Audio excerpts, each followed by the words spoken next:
Hi everyone, good morning. It's Margaret Manning here. Welcome to 60 and Me. Welcome to a new day. Hope you're having a great day so far.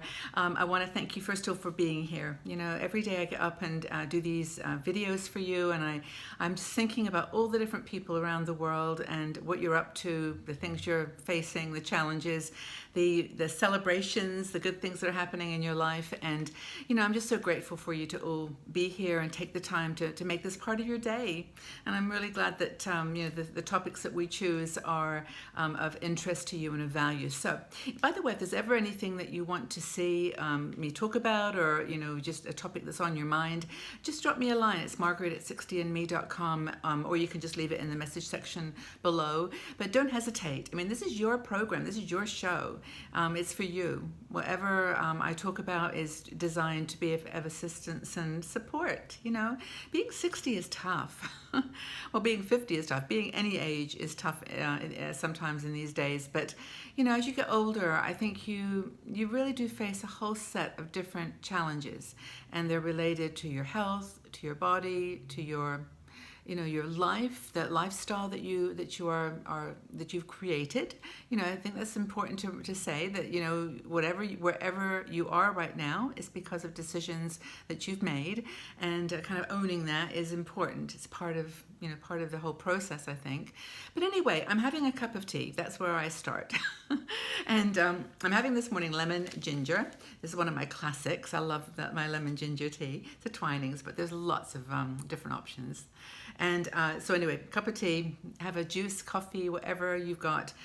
Just make it your time. This is time for you. Take 10 minutes or so just to relax, and we'll have a little chat. Now, one thing I want to talk about is kind of related to that period of adjustment that we go through in our 60s. And one of our bloggers, Ellen Bachmeyer, wrote this article about how we are just so hard on ourselves sometimes. And you know, she's come up with 8 different ways to handle these, what she calls them self-diminishing thoughts, but just self-critical thoughts. You know, thoughts about yourself that are negative.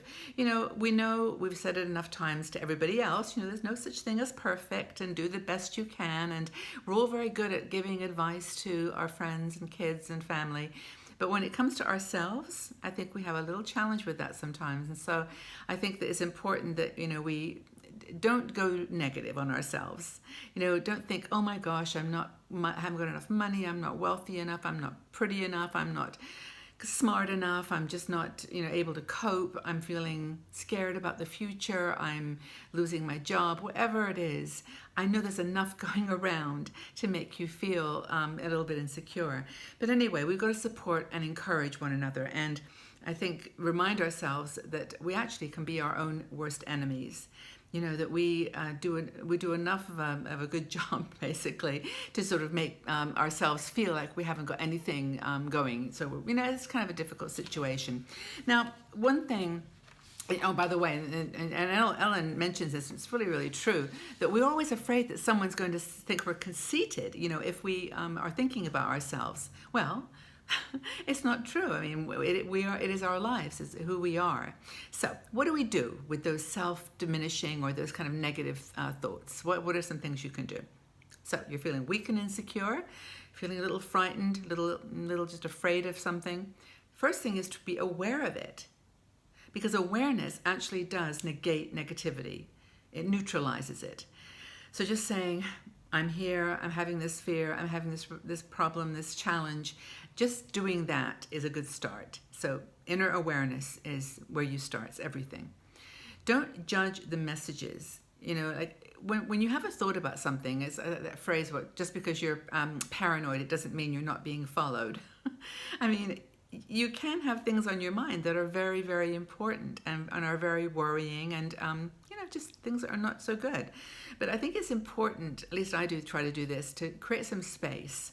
You know, like to use my gratitude techniques, or to look at the positive things, and then look at this 1 or 2 things that are really on my mind, and then be able to distance myself from them.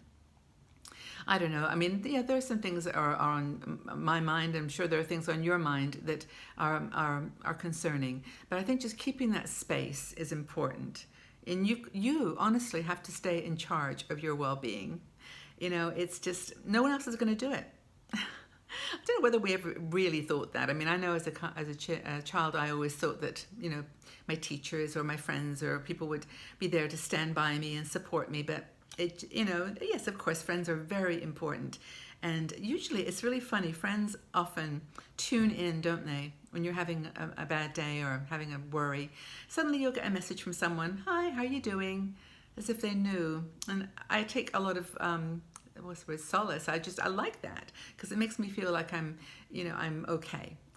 My heartbeat has started again. So anyway, make a place inside for your thoughts and your feelings.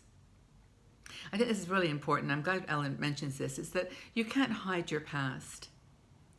We have made, all of us, big mistakes. We've made some good decisions, and we are, as I said before, we're a product of our choices.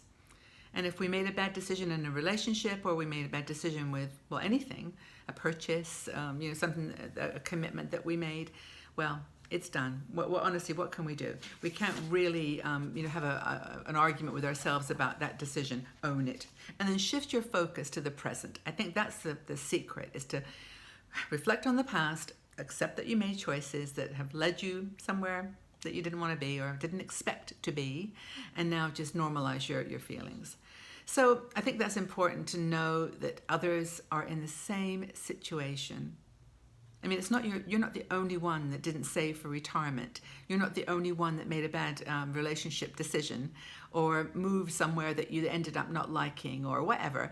It's all they're global issues. And it's not just America or the Western countries, Asia, all over the world. I sometimes think we're a little bit isolated. We think that we're the only ones going through this. Everyone who's alive on this planet is going through these things. So be compassionate with yourself. Ellen reminds us this is so important. As we've talked about before, everyone is so eager to be kind to everybody else. Help encourage them through their challenges and their choices. But you've got to be compassionate, as compassionate with yourself. Just try it. See what happens. Stay present in the moment. This is so important too. I mentioned it a little bit earlier, but do things that keep you there. Music was one thing that Ellen mentions, and I actually also find music is so centering. If I can just put my headphones on and listen to something for a few minutes or even longer, it really, really helps to pull me back. I mean, maybe you shouldn't play those old sentimental songs that bring back the memory and heighten them, but find some music that you really love. Dancing's another thing. I know some people, friends of mine, love to dance. Just gets them out of a funk and makes them feel good. So that's another thing. Food. People like food. I do have some foods. I mean, I must admit, I do like chocolate, and I'm probably like everybody else that likes a little bit of sweet now and again. But I actually have, I should share, I have one of these things that I have not every day, but almost every day, because I really love it. And that is a little dessert that I pick up at the shop. It's coconut ice cream. It's like it's not yogurt. It's like a coconut ice cream, but it's made from coconut milk. So this is my justification that it's healthy for me, and it is pretty healthy. Calories are low, and it's not too sweet, but it's got passion fruit in it, which I love. And so passion fruit and ice cream. Honestly, if I've got something on my mind, I can grab one of these. It's like 150 calories. I can sit down, relax, and suddenly I'm just there in the moment, and trying to forget some of the things that might be going on in my life or in my mind. I hope maybe you've got some things like that too. Do you use food or music or reading? What do you do? But anyway, I think it's important, as we've talked about so many times, to nurture yourself, to look at these self-deprecating, self-diminishing thoughts, these negative thoughts, and just comfort yourself. It's okay. Really, I know, you probably are beating yourself up about one thing or another occasionally, but I guess my message today is just to try to comfort yourself. Remember and celebrate the amazing woman that you are. Look what you've been through. You've made it to 60-something years. I mean, this is incredible that you're still, with a positive attitude. You are an amazing person, and you deserve to love yourself and to nourish yourself and can be compassionate. So that's my little hug, my virtual hug for the day. Hope it's helped. And if you are having any self-defeating conversations in your mind, hope these little suggestions have been useful.